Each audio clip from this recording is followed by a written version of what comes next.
হাতে যদি সময় থাকে তাহলে কিন্তু আমি সবজিগুলো কাটাকাটি করে দিয়েই স্নানে যাই। এই যেমন ধরো আজকে যেহেতু এরকম পুঁই শাক রান্না করব, তাই কেটে কুটে দিয়ে গেছিলাম স্নানে। নমস্কার, সবার কি অবস্থা, কেমন আছো সবাই? আশা করছি সবাই ভালো আছো, সুস্থ আছো। চলে এলাম নতুন আরেকটি ব্লগ নিয়ে তোমাদের সামনে। স্নান থেকে ফিরে এসে আয়নার সামনে দাঁড়িয়ে নিজেকে একটু পরিপাটি করে নিচ্ছি। সকালবেলা উঠে ওই যে যা আমার কাজ থাকে, স্নানে যাওয়া, তারপর নিজেকে একটু পরিপাটি করে রাখলে পরে ভীষণ আরাম লাগে। চলো এবার ঠাকুর প্রণামটা সেরে ফেলি, ও আবার না করলে পরে ঠাকুর আমাকে পাপ দেবে। সব কিছু ভুলে গেলেও এই যে রোজকার আমার ঠাকুর প্রণামটা, এটা কিন্তু আমি কখনোই ভুলি না। আজকের পুজোটা বরমশাই সকাল সকাল করেই দিয়েছিল, আর একখানা ধূপ জ্বালিয়ে নিচ্ছি। ওই যে বরমশাই তার হরি মন্দিরে গিয়ে ধূপ জ্বালাবে না, ওটা আমাকেই করতে হবে। তাই আমি একটা ধূপ জ্বালিয়ে নিয়ে হরি মন্দিরে একখানা ধূপ জ্বালিয়ে দিলাম। ব্যাস, ওখানে প্রণাম টোনাম সেরে এবারে সোজা চলে যাচ্ছি কিচেনে। রোজ সকালবেলা ঘুম থেকে উঠলে একটাই চিন্তা থাকে, কি দুপুরে রান্না করব। ফ্রিজ খুললে পরে এত পরিমাণে সবজি থাকে যে কোনটা ছেড়ে কোনটা রান্না করি, আর কোন সবজিটা আগে নষ্ট হয়ে যাবে সেটাকে আগে রান্না করে ফেলি।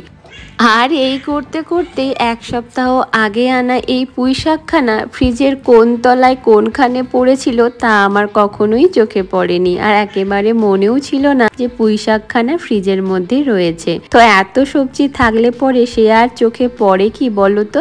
যাই হোক, এদিকে ভাতটাও বসিয়ে দিয়েছি, এবারে ঝটফট করে রান্নাগুলো সেরে ফেলবো। যদিও আজকের দুপুরের মেনুতে বিশেষ কিছু পদ নেই, তবে এক পদ দিয়ে আজকের দুপুরের খাওয়া দাওয়া সেরে ফেলতে হবে। এই যে কাল রাতেই বর্মশাইকে বলেছিলাম মূলো আর কচু আনবে, তাই সকালবেলা বর্মশাই মূলো আর কচু এনেছে। আর কচুগুলো ভীষণ সুন্দর। গাঁটি কচুর সবজি তো খেতে খুবই ভালো লাগে, কিন্তু পুঁই শাক আমার বর্মশাই একেবারেই পছন্দের নয়। কিন্তু দেখেছে আমার আদরের আবার ভীষণ পছন্দ এই রকম কচু মূলো দিয়ে ঘন্ট। তোমরা তো দেখেইছো, আমি তো কচুগুলো সেদ্ধ করতে বসিয়ে দিয়েছি। তবে ওই যে হাফ সেদ্ধ কচুগুলো হলে পরেই কিন্তু আমি সাথে সাথে পুঁই শাকগুলো সেদ্ধ বসিয়ে দেব। আর এদিকে আমি মূলোগুলো কেটে ফেলছি, আর অল্প করে একটু পেঁয়াজ ফোড়ন দেব, তাই পেঁয়াজটাও কেটে ফেলছি। পুঁই শাক বলো যে কোনো শাকে বলো, একটু পেঁয়াজ দিলে কিন্তু তার টেস্টখানা দুর্দান্ত হয়। এই যে হাফ সেদ্ধ হয়ে গেছে কচুগুলো, এবার এই পুঁই শাকগুলো দিয়ে দিচ্ছি এই জলের মধ্যে। এগুলো সেদ্ধ হতে হতে দিয়ে দিলাম এই যে মূলোগুলো, কারণ মূলোও তো সেদ্ধ হতে সময় লাগবে। আর যেহেতু একেবারে নরম, তাই সবকিছু তাড়াতাড়ি সেদ্ধ হয়ে যাবে। এইদিকে সমস্ত সবজিগুলো সেদ্ধ হতে হতে এদিকে আমার আদরের জন্য একটু পেঁপের ডাল বসিয়ে দিই। চলো, এই যে দেখো মুসুরের ডাল দিয়েছি, তার সাথে এক ফালি পেঁপে ছিল, সেই পেঁপেগুলোকে একটু টুকরো টুকরো করে ডালের মধ্যে দিয়ে দিলাম। পেঁপের ডাল খেতেও কিন্তু ভীষণ ভালো লাগে, আর যেটুকু বেঁচে যাবে সেটা রাতে রুটি দিয়েও খাওয়া হয়ে যাবে। চলো, এদিকে একটা ছোট্ট টুকরি বাটিতে করে আমি চিংড়ি মাছগুলোকেও ভেজে নিচ্ছি।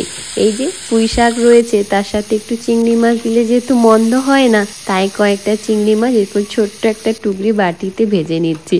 তোমরা আবার ভেবো না আমার কাছে কি কড়াই নেই, কড়াই আছে, কিন্তু আর কড়াইটার এঁটো কাটা করলাম না। অল্প একটু চিংড়ি মাছ দেবো তো, তাই আর বেশি বড় বাসন করলাম না। আর চিংড়ি মাছ তো বেশি ভাজতেও লাগে না, অল্প একটুখানি ভাজলে পরেই সেদ্ধ হয়ে যায়। ব্যাস, হালকা করে একটু চিংড়ি মাছগুলো ভেজে নিয়ে সেদ্ধ করা সবজির মধ্যে দিয়ে দিলাম। এবারে দেব ফোড়ন।